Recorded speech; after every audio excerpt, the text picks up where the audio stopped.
Hi, my name is Jesse Novotny, and this is a video walkthrough of my first Angular single-page application with a Rails backend. It's also linked to a recipe search engine, so that's really what it is. It's a recipe search engine. It's called Foodies. When you first go to the website, you'll be presented with some ideas of what to do. If you're hungry, you might want to try searching for some recipes. Once you're logged in, you can actually bookmark those recipes. You can add dietary restrictions to your profile. You'll have a shopping list where you can take ingredients from your cookbook and add them to your shopping list. And then all that stuff is saved, so you can come back at any time and view your cookbook or view your shopping list. So let's just show you what a shopping list, what happens when you're not logged in.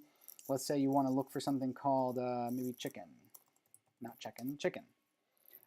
Now, by the way, this API will give me up to 1,000 search results, but just for for these purposes, I just thought I'd limit it to 50.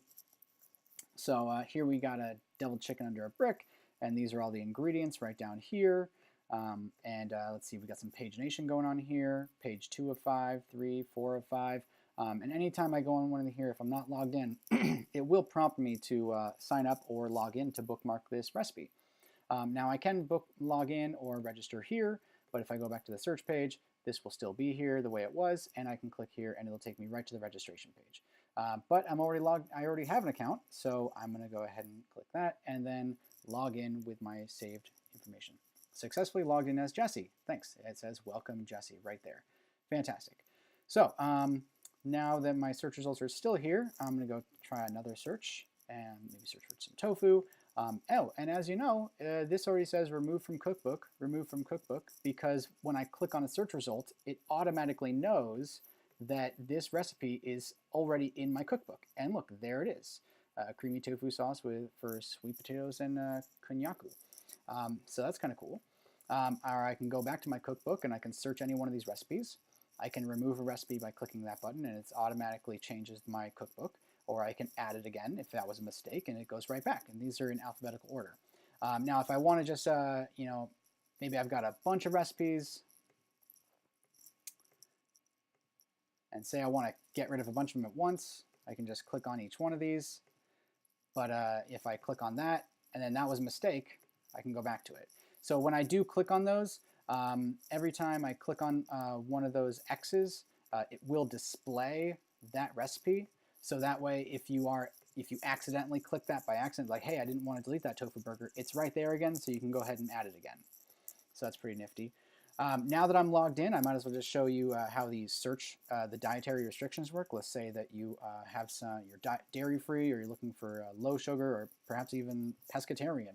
I can go to, let's say, vegan, and I can search up burger. And now we've got all these different burgers that are filtered by vegan, which is pretty cool. Masala chickpea burger. So that's pretty neat. I'm going to add that to my cookbook, go back to my cookbook, and let's say I just want to get rid of a couple of these here. So I've got these 3 items in my cookbook. Now I want to make sure that I have all the ingredients to make these recipes. So I can go over to my shopping list here, and it automatically imports all of the ingredients from every recipe that's in my cookbook. So I can go to my ingredients and I just basically think about what's in my pantry and say, you know what, I've got arugula, I've got some balsamic vinegar, I've got basil, oh, I don't have breadcrumbs.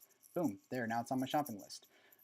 Let's see, I'm gonna need some canned carrots, I'm gonna need some cilantro, I've got plenty of brown rice, cremini mushrooms.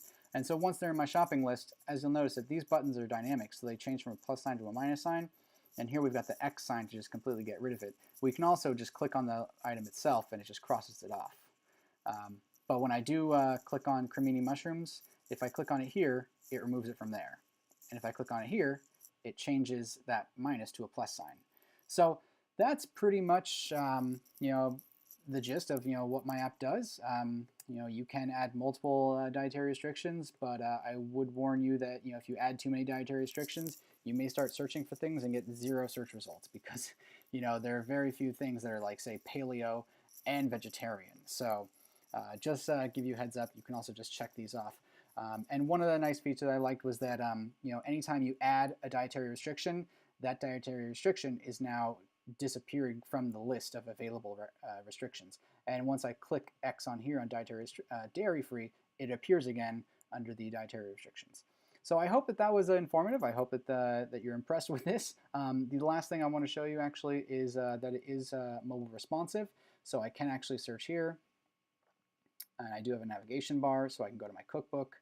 Let's see here, and when I'm in my search, I can still access the dietary restrictions and my filters, which I was pretty pleased with how that came out. Yeah, so anyways, give me some comments. I'd love to hear what you think or ways I can improve. Appreciate all the feedback. Cheers.